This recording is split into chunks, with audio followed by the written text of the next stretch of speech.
All right, let's do it. I've been thinking a lot about suffering recently, and I think there's two types of suffering. So the first type of suffering is inevitable suffering. It's the type of suffering you have when you lose a loved one, when you fail at something, when you get injured, for example. Now, the second type of suffering is perceived suffering. It's the kind of suffering that we create by overthinking things and imagining scenarios in the future that are negative, that make us stressed and frustrated and worried. Now, one of the biggest problems with perceived stress is that you usually suffer more than is necessary.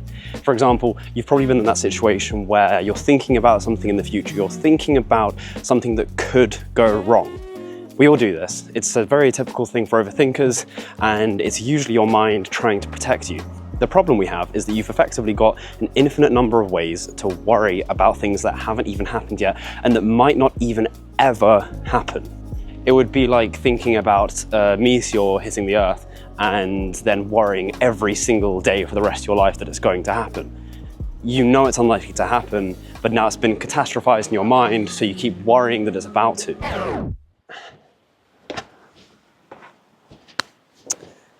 Now, I know what you're thinking, but Toby, I don't want to suffer. Well, I've got good news and I've got bad news. The bad news is, tough life's gonna give you some rotten lemons and you're gonna have to try and make lemonade with them. The good news is, you get to choose your suffering.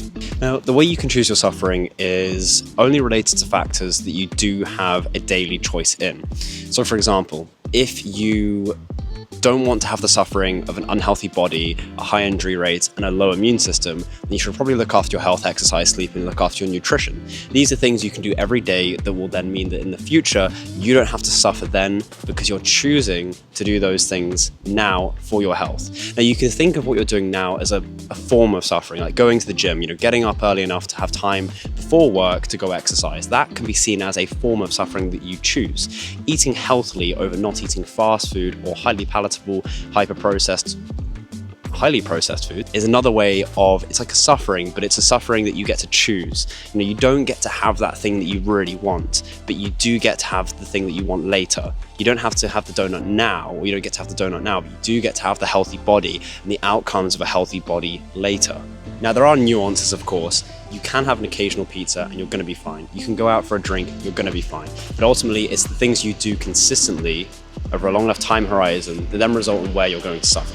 The ocean's bloody noisy. Whoa, that's definitely sound on my ass. Now, chances are you've heard that example before. You've probably heard people saying about how your exercise choices and food choices affect your life, and they do, but I'll give you a few more to really set this point in. So, for example, let's say you want to get into the business world and you don't want to be cheated out of deals, or you want to know how to make good deals.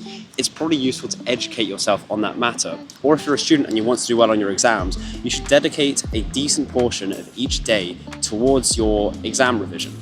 If you don't, you'll end up like a lot of students who then leave it to the last minute and are cramming in their exam the night before it's due.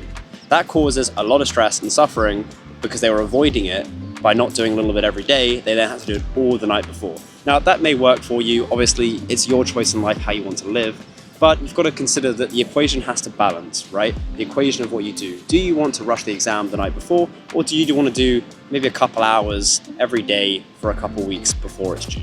This is what I mean by choosing your suffering. You can choose how much you suffer and when, because these things are going to happen. This links into what I said earlier about life's inevitable suffering.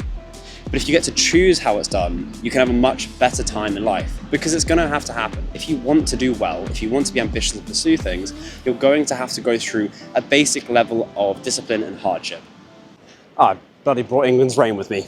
Now, as for the inevitable things in life that cause us suffering, for the bigger things like losing somebody you love, that's going to take time to process, and grieving is the best way to go through it. And it comes from this idea of acceptance. Being able to accept things is a superpower. Now, you're not going to be able to magically just accept and move on from somebody important to you leaving your life. That is something that's going to take time. But when it comes to the smaller things, the things we tend to actually waste time on, it is a superpower and it's a very useful one. For that reason, when you get frustrated with something, or somebody pisses you off, or you have a problem, a disagreement, whatever it might be, there's just those small annoying things in life. you're going to create more suffering for yourself by holding on to them. So I think the ability to just accept and let them go, and even learn how to forgive people for these small things, you're going to find that accumulatively over your life and your days, you actually get much more of your time back and a lot more of your peace. And peace is the priority.